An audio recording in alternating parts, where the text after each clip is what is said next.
تیزی کے ساتھ ریئیکٹ کرتی ہے اور اتنی تیزی سے ریئیکٹ کرتی ہے کہ جس سے ساتھ کانٹیکٹ میں آتی ہے اس کو ختم کر دی ہے. لیکن یہ جو ویسیکل ہے یا جو ویکیول ہے اس میں خصوصی اہتمام ہوتا ہے. یہ کیا کرتا ہے, یہ فیگوسوم کے ساتھ جا کے اٹیچ کرتا ہے, اپنی میمبرین کھول دیتا ہے اور یہ جو بھی اس کے اندر کمپاؤنڈز ہیں ہلاک کرنے والے وہ اس کے اندر پہنچ جاتے ہیں اس ویسیکل کے اندر, اور نتیجہ کیا ہوتا ہے, یہ ویسیکل ختم ہو جاتا ہے, اس کے لٹرلی یہ ٹکڑے اڑا دیتا ہے. جی ہاں, یہ جو بیکٹیریا میں نے اندر بنایا تھا,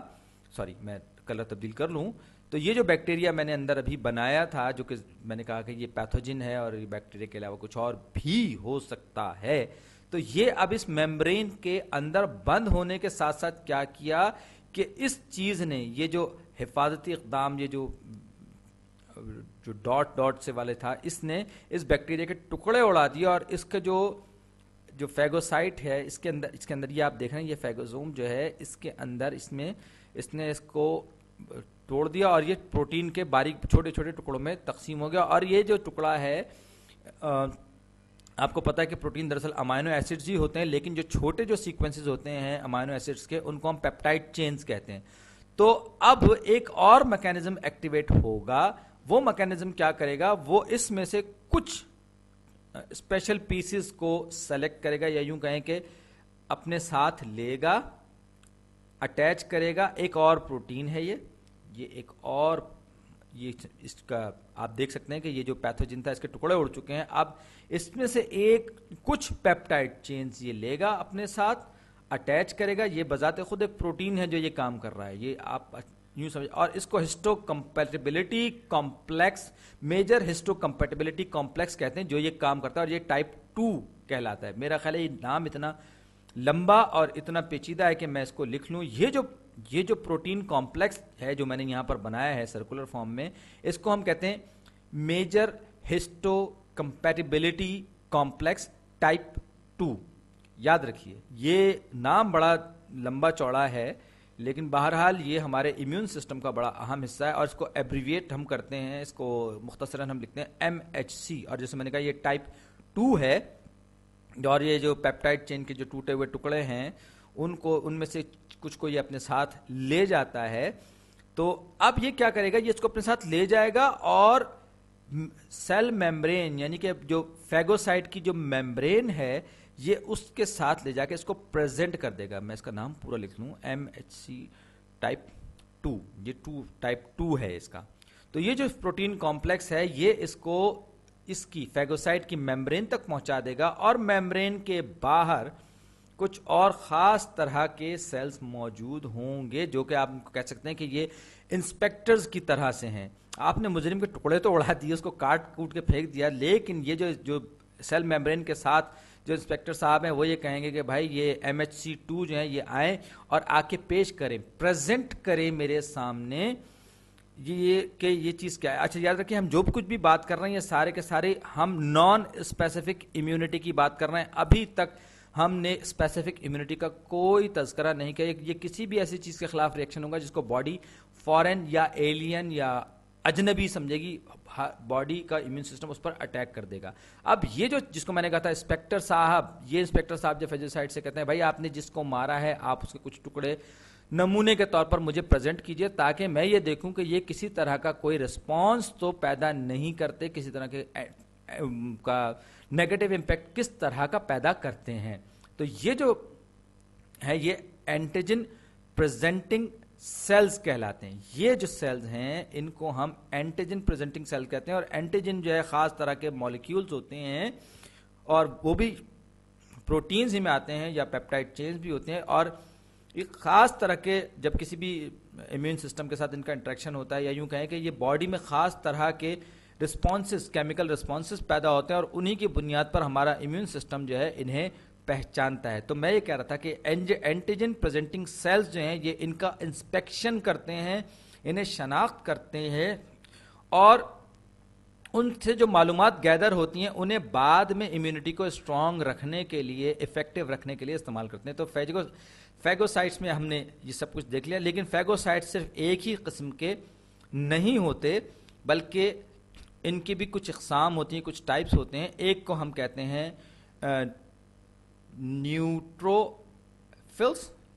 نیوٹروفائلز یا نیوٹروفلز کہتے ہیں ہم ان کو. یہ جو ہیں یہ انفیکشن میں بہت زیادہ ایکٹیولی، کسی بھی انفیکشن کو ختم کرنے میں بہت زیادہ ایکٹیولی حصہ لیتے ہیں، کیونکہ یہ بہت تیزی سے موو کرتے ہیں اور بہت زیادہ ہماری باڈی میں پائے جاتے ہیں. تو یہ جو ہے ہم اگلی ویڈیوز میں بھی دیکھیں گے کہ یہ کس طرح سے اپنے کیمیکلز یا مختلف ڈی این اے جو ہے ریلیز کرتے ہیں تاکہ کوئی بھی پیتھوجن جو ہے اس کا حملہ ناکام ہو جائے یا وہ ناکارہ بنا دیا جائے. یہ نیوٹروفلز کا کام ہوتا ہے. میکروفیجز جو ہیں دراصل بڑی جسامت والے